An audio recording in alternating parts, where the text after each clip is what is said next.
মেয়েদের জীবনে চলার পথটা এতটাও সহজ নয়। মেয়েদের দোষ বেশি, ভুল বেশি। ঘুরে ফিরে মেয়েদেরকে ছাড়া যেন এই সংসারই চলে না। মেয়েদের ছাড়া মনে হয় এই পৃথিবীটাই অচল।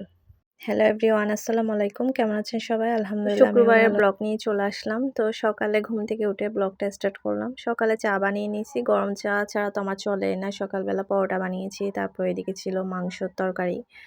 তো আমি আবার চা দিয়ে পরোটা খেতে ভীষণ ভালোবাসি। তো আমাদের সকালে নাস্তা করে নিয়েছি। সবাই নাস্তা করে নিচ্ছি আমরা।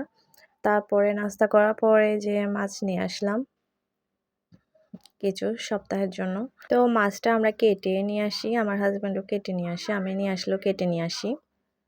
এদিকে পুকুরের কাতলা মাছ নিয়ে আসলাম। তারপরে হচ্ছে এদিকে সামুদ্রিক মাছ একটা নিয়ে আসলাম। ২ টা এখন পরিষ্কার করে নিব আরকি। আর নিয়ে আসলাম ছোট চিংড়ি। এই চিংড়িটা বেশি পাওয়া যায় আমাদের চট্টগ্রামে, শীতকালে বেশি পাওয়া যায়।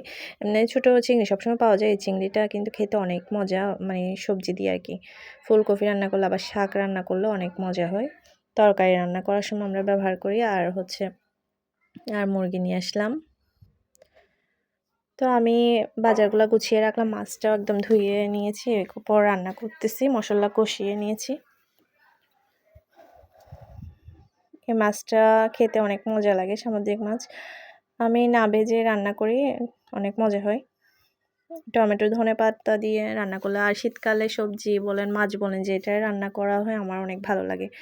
গরমকালে কিন্তু অতটা ভালো লাগে না, খেতেও মজা লাগে না। এদিকে আবার চিকেনটা ফ্রাই করে চিকেনও রান্না করে রাখতেছি বাচ্চাদের জন্য। বাচ্চারাও খাবে, আমরাও খাবো, সেরকম আর কি। তো বেশিরভাগ বাচ্চারা খেতে পছন্দ করে মুরগির মাংসটা। ওরা তো মাছ আর সবজি খায় না। আমরা তো মাছ সবজির সাথে মানে মাংসটা মাঝে মাঝে খাই আর কি। তো মুরগিটা ভেজে রান্না করলে অনেক মজা হয়। তো আমি ভেজে কষিয়ে রান্না করতেছি মুরগিটা। তো আমার রান্না হয়ে গেছে। তো আমি আসলে মাছ আর মুরগি রান্না করছি, ওটা কিন্তু ভিডিওটা করি নাই যখন খেতে বসছি আর কি। এদিকে আরও বিভিন্ন রকমের রান্না করছি, এগুলো কিন্তু আমি ভিডিও করি নাই।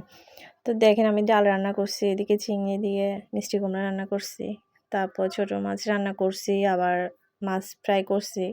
ওগুলা কিন্তু আমি ভিডিও করি নাই। আসলে এরকমই হয়ে যায় আমাদের মাঝে মাঝে। অনেক কিছু রান্না হয় মজাদার, কিন্তু আমি ভিডিও করা যায় না, ভুলে যাই। তো খাওয়া দাওয়ার পরে আমি দুপুরে কী করতেছি, একটু নাস্তা বানিয়ে রাখতেছি অন্তন। এটা আমরা খাই আর কি বিকালের নাস্তায়, খেতে ভালো লাগে। তো কিছু নাস্তা ফ্রোজেন করে রাখলে তো ঝটপট ভেজে দেওয়া হয় আর কি। খেতে ইচ্ছে করলে আমরা ঝটপট ভেজে নিই। তো এগুলা বানিয়ে আমি ফ্রিজে রেখে দিব। দেখেন এগুলা অল্প করে বানিয়ে নিয়েছি। তো এগুলো আমি ফ্রোজেন করে রাখবো।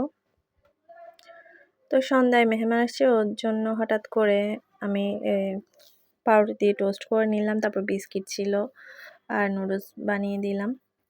তো এদিকে আমি চিকেন ফ্রাই করে নিচ্ছি।